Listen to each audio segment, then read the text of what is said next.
Le sommet États-Unis-Afrique intervient dans un contexte de géopolitique mondiale qui est beaucoup secoué par la guerre en Ukraine. Ce sommet intervient qui est le deuxième, 8 ans après le premier. C'est dire qu'il y a urgence. Et cette urgence vient du fait que, bien sûr, les États-Unis, l'administration Biden, a constaté que les pays africains ne prenaient pas position derrière l'Occident pour essayer d'isoler la Russie elle-même soutenue en somme par la Chine, et la Russie faisant une entrée formidable actuellement en Afrique avec la Chine. Eh bien, ce sommet est donc ce qu'on peut appeler un appel de balle.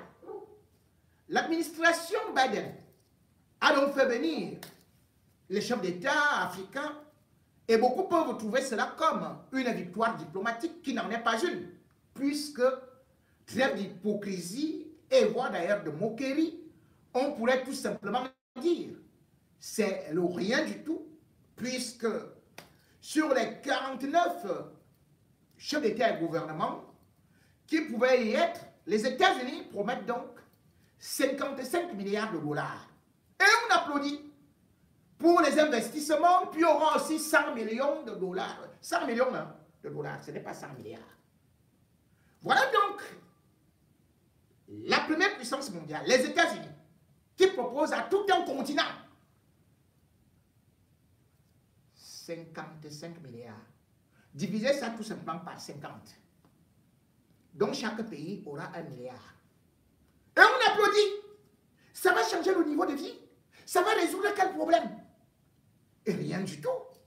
Et ils sont partis s'aligner là-bas comme des petits moutons, bêlant à l'unisson, et surtout disant merci à leur grand patron qui leur a fait des remontrances. Attention, la Russie arrive, la Chine, ils vont déstabiliser votre pays. Comme si c'est la Chine ou la Russie qui avait déclenché l'instabilité en Libye. Comme si c'est la Chine ou la Russie qui avait enclenché aussi la guerre en Côte d'Ivoire. Comme si toutes les guerres de colonisation ont été faites par la Russie et la Chine. Je ne suis pas, je le dis, je ne suis pas, bien évidemment, de ceux-là qui comptent que la Russie vient résoudre des problèmes en Afrique.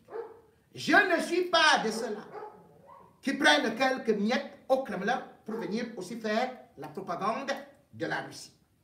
Les pays, les États n'ont pas d'amis, ils n'ont que des intérêts. Aujourd'hui, l'influence de la Russie est de façon croissante, tout comme celle même de la Turquie et d'autres pays qui veulent mettre la main sur la manne de l'Afrique, qui est quand même très riche en matières premières. Et les États-Unis savent très bien qu'il faudrait donc ne pas rater ce tournant et prendre possession, renforcer les positions en Afrique. Et le Cameroun étant toujours convoité, Paul Biya, lui, voulant toujours rester au pouvoir, il s'en va donc tout en se disant que, eh oui, les États-Unis sont déjà à ses pieds. Les États-Unis vont tout simplement mettre le Cameroun à genoux. Et mettre Paul Biya à genoux dans la mesure où, exactement à la façon qu'on jette l'os aux chiens, les États-Unis avaient fait d'une arrestation, de 3 arrestations des Ambazoniens, ce qu'on peut dire une ouverture ou une oreille attentive à étudier, qui est si content de pouvoir neutraliser les Ambazoniens.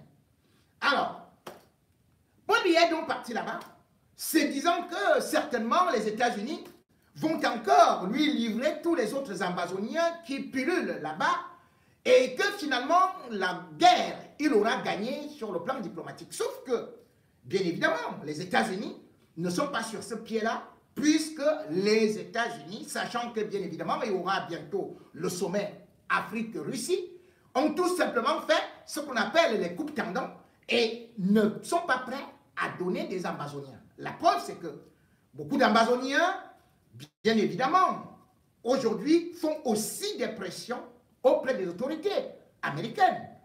Certes, Joe Biden a essayé de lâcher du lest, mais cela ne veut pas dire qu'il peut être capable délivrer les Ambazoniens ou même de faire qu'ils viennent au Cameroun. Non. Les États-Unis ont dit non, puisque Biya était convaincu qu'il pourra obtenir leur extradition. Et là, on a fait comprendre au chef d'État camerounais qu'on ne peut pas prendre ces gens qui sont réfugiés aux États-Unis et qui, bien évidemment, aussi se battent pour certains intérêts et offrir au Cameroun. Puisque, même au niveau de l'administration, il y a aussi des dissonances. Surtout après cette arrestation des 3 Ambazoniens, dont un a été mis en liberté provisoire. Eh bien, que ce soit les diplomates qui soutiennent aussi cette cause, eh bien, il y a eu des voix qui se sont levées pour dire que non, les États-Unis ne peuvent pas livrer les personnes qui se battent pour leur liberté juste parce qu'il faut aller maintenant exploiter les richesses qui sont dans le nord-ouest, dans le sud-ouest, ou encore pouvoir avoir pied dans ce qu'on peut appeler, bien évidemment, le golfe de Guinée. Paul Biya a été donc accueilli par quelques Ambazoniens. Un scénario bien fait, bien ficelé, où c'était aussi une démonstration pour dire que les Ambazoniens ont tourné le dos à la guerre et sont maintenant avec le régime de Yaoundé. Vous avez donc pu voir, ne serait-ce que certaines vidéos qui ont tourné en boucle, où ceux qui hier étaient contre le régime venaient plutôt féliciter Paul Biya, lui réservant même un accueil digne de ce nom. Je vais encore essayer de vous montrer juste une vidéo pour que je vous explique donc ce qui s'est passé. Parce que beaucoup ont vu qu'à travers les Ambazoniens, on a constaté qu'il y avait des divisions. Et du coup, ceux comme Chris Anou, qui ont appelé à ce qu'on aille protester contre Paul Biya, eh bien, ils n'ont pas eu ce qu'on peut dire gain de cause, puisqu'on constate quand même que cette manifestation n'était pas aussi populaire comme les autres fois. Je vais donc vous montrer cette vidéo qui a été bien pensée par le régime, en connivence avec quelques Ambazoniens reconvertis, pour montrer qu'il n'y avait plus de guerre et qu'eux tous, ils étaient derrière Biya. Voilà. Voilà. Alors.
Bon, j'espère que vous avez vu là et je vous montre cette image parce que c'est des leaders anglophones qui se retrouvent donc avec les gens du RDPC pour aller féliciter, soutenir Paul Biya à l'hôtel Conrad. Nous sommes bel et bien aux États-Unis. Et celui qui parle et ceux qui interviennent, je peux vous donner leur identité. Un s'appelle Nicolas Ngou Santos. On l'appelle docteur parce qu'il a travaillé dans le département de la santé. Et puis, il faut rappeler qu'il était le porte-parole du gouvernement de Sissikou, ou même Ayoub Tabé. Il était bel et bien là. Bien évidemment aussi, vous pouvez voir qu'il avait occupé certaines fonctions comme président de, comment est-ce qu'ils appellent ça, Cameroun Congress, One Cameroun Congress. Voilà. Mais, lorsqu'on le voit là, c'est comme si c'est aujourd'hui qu'il est reconverti. Non. Lui, depuis 2019, et deux autres individus, eh bien, ils ne font plus partie de ce qu'on peut appeler le gouvernement ambazonien. Ils ne sont pas là. Et ils ont décidé de partir suite aux divergences, mais aussi parce qu'ils veulent bénéficier de quelques petits avantages, dont des nominations qu'on leur a promis au niveau du gouvernement. Je devrais cependant rappeler que lorsque vous regardez la guerre dans le Nozo, et ceux qui l'ont financé, comme par exemple l'un d'entre eux, qui je crois, sort Froncha, il se présente comme un philanthrope. Mais cependant, je dis bien que le premier groupe armé qui a fait plus de mal, qui a beaucoup tué, mais c'était quoi? Southern Cameroon's Defense Force. Et qui était derrière? Ce monsieur qui parle déjà là. C'est lui qui finançait ça. C'est lui qui demandait qu'on tue les militaires camerounais. Et là, voilà qui vient maintenant là, il a demandé l'audience à Paul Biya. Ils étaient trois à demander l'audience. Qui va les proposer ceci et cela. Parce qu'il se dit que lui, il va devenir ministre. Comme à Tangandji, ou comme Bayou.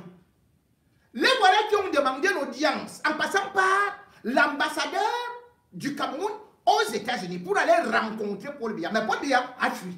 Parce que Paul Biya lui-même a peur parce qu'il se dit qu'il n'est pas en sécurité là-bas et que, voilà, il ne sait jamais ce qui peut tourner. Ils ont donc échoué. Alors que, entre-temps, le régime les a piégés, a fait qu'ils aillent parler comme ça. Et finalement, Paul Biya ne les a pas reçus. Il faut aussi savoir qu'il y a un là, qu'on appelle Yannick So, voilà. Lui également, il a financé, et beaucoup, cette guerre-là. Et d'ailleurs, dernièrement, il était au Cameroun, et il est rentré. Donc, il est donc dans la logique que peut-être qu'ils veulent montrer aux Camerounais qu'il n'y a pas de guerre. Et il y a une guerre terrible qui sévit là-bas. Et aujourd'hui, le gouvernement camerounais refuse de vous dire la vérité. C'est ce que nous avons dit depuis, à savoir qu'il ne pouvait pas gagner la guerre. Au moment où vous voyez Paul Biya aux États-Unis, non seulement il a donc échoué, dans la mesure où on ne peut pas lui livrer les Ambazoniens, mais aujourd'hui il a un couteau sous la gorge. Parce qu'en même temps, il faut investir dans le Nozo. Le Nozo représente 60% du PIB du Cameroun. Il faut savoir les camions qui doivent partir de là-bas avec la nourriture pour aller ne serait-ce qu'en Guinée équatoriale. Il faut savoir que c'est là-bas où il y a les plantations, que ce soit la CDC. Il faut savoir que c'est là-bas où il y a aussi le pétrole qu'il faut bien continuer à exploiter. Et il faut savoir qu'il y a là-bas des minéraux. Il y a plein de choses que les Occidentaux ont découvert et demandent maintenant que la guerre cesse. Que Paul Biya ne peut pas continuer la guerre. Donc Paul Biya a échoué diplomatiquement à ce niveau-là. Et maintenant, il est obligé de négocier. Il y a donc des négociations qui se passent de façon parallèle, qui sont actuellement menées avec le gouvernement canadien. Depuis un mois, le régime Biya a donné l'accord pour ces négociations-là. Alors que le même gouvernement, sous l'égide non seulement d'Atangandji, mais surtout de Ngongo, avait refusé de négocier avec les Ambazoniens. Rappelez-vous que Paul Biya disait qu'on ne négocie pas avec les terroristes. Aujourd'hui, Paul Biya va derrière. Et il y a des délégations qui quittent le Cameroun pour aller au Canada. 2 fois, ils sont allés pour commencer à négocier avec des Ambazoniens. C'est pour ça que vous voyez que les Ambazoniens sont divisés. Par exemple, Chris Anou n'est pas dans cette négociation.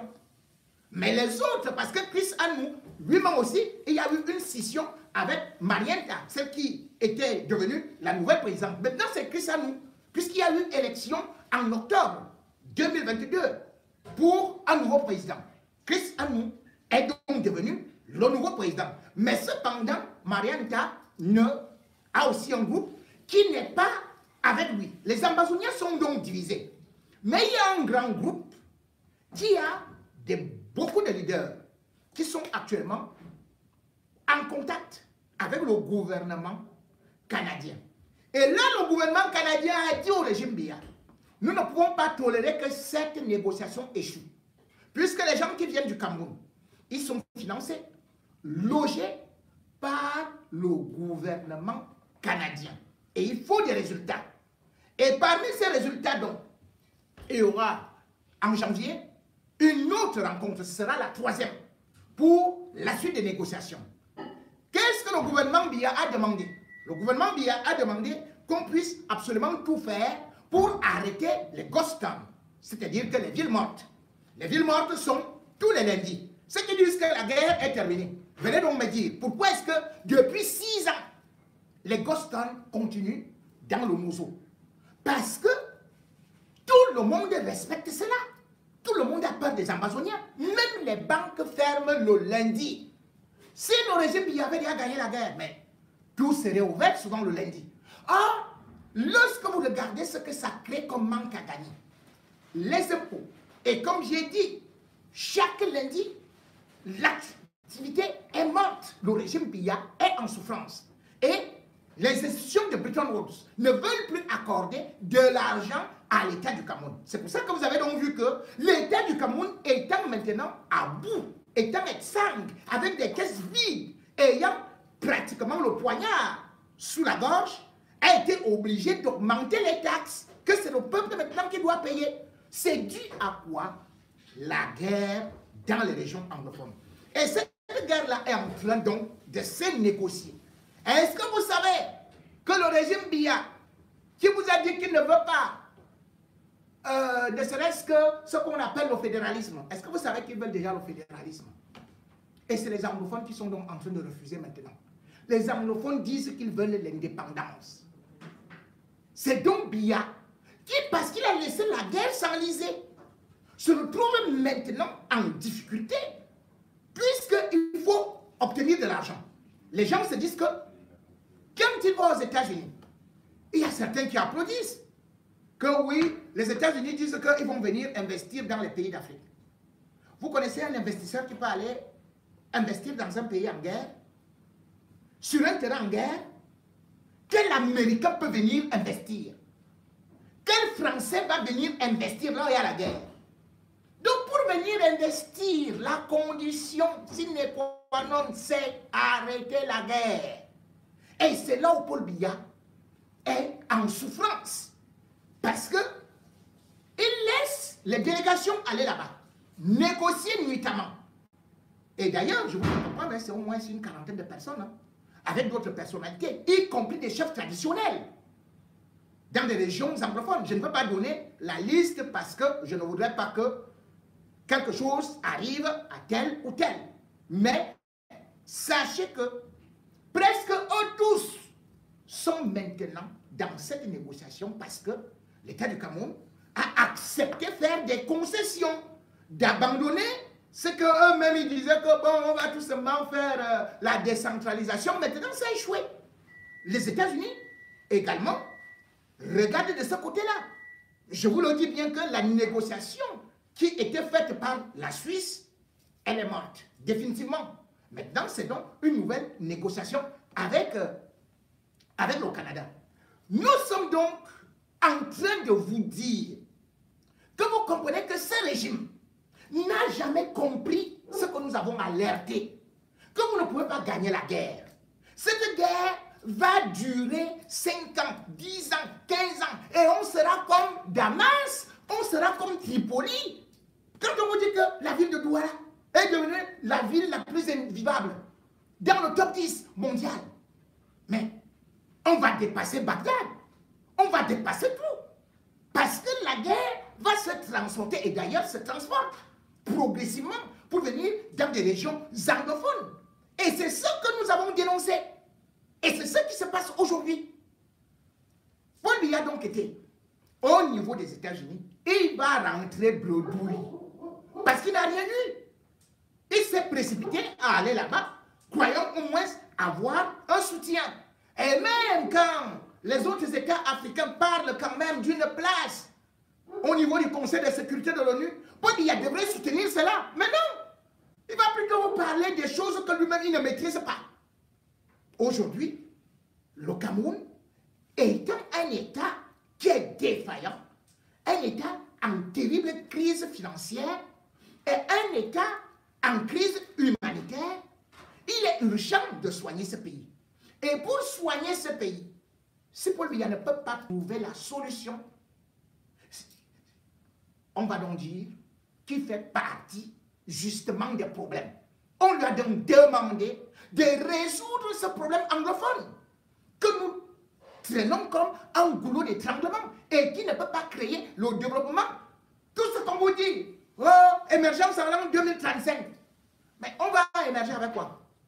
Sans électricité. On va émerger avec les microbes. On va émerger avec les coiffures de Chantal Biya. On va émerger avec quoi? Non. Pourquoi est-ce que cette fois-ci, il s'en va aux États-Unis? C'est parce qu'il sait que ça chauffe, que ça a cuit. C'est de ça qu'il s'agit. La guerre dans des régions anglophones. Nous l'avions prédit, que ça allait déstabiliser tout le pays. Ceux qui disent aujourd'hui que c'est l'opposition qui cherche à déstabiliser. Vous avez donc vu la sortie de Maurice Kamto, qui a dit que mais ce n'est pas possible, où sont les policiers? Mais quand il s'agit de nous, ils sont tous présents là. Mais maintenant, ils n'ont même pas de capacité pour pouvoir contrôler la ville de Douala. Et sachez que les émeutes de la faim en 2008 ont failli renverser le régime Biya. Sachez qu'en 1991, lorsqu'il y a eu des villes mortes, le régime Biya a tremblé. Et sachez qu'en 2023, avec le phénomène non seulement des microbes, la guerre dans les régions anglophones et surtout le chômage et ce que le régime Biya vient de déclencher là, à savoir qu'on ferme les bars. La seule chose que les Camerounais aiment, à l'unanimité, à part les bars, c'est le football. C'est là où on est d'accord, nous tous. C'est là où nous sommes contents de dire que nous sommes un continent.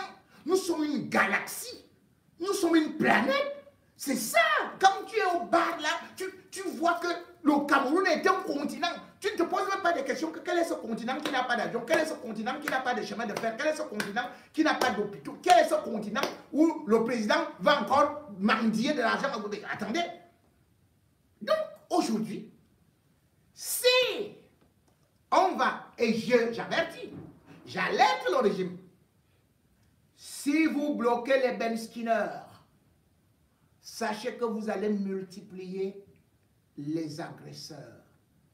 Si vous faites des abus, que vous allez arrêter les motos, sachez que vous allez provoquer une révolution et une autre crise anglophone beaucoup plus forte que celle que vous avez actuellement. Parce que dans ce cas, vous aurez le nord-ouest en feu, le sud-ouest en feu, le littoral en feu, sans oublier que l'Est est presque sur des charbons ardents, et sans oublier que Yaoundé est tremblotant. C'est donc pour vous dire que gouverner, c'est prévoir. Ce n'est pas prendre des décisions à l'emporte-pièce, en mettant juste des gouverneurs, en mettant les préfets, qui ne voient pas les conséquences atroces que ça va entraîner. des familles entières qui n'auront pas à manger. Parce que vous aurez interdit qu'on puisse au moins continuer à faire la débrouillardise. Parce que vous aurez arrêté des motos alors que les gens sont partis prendre de l'argent dans des cotisations au quartier.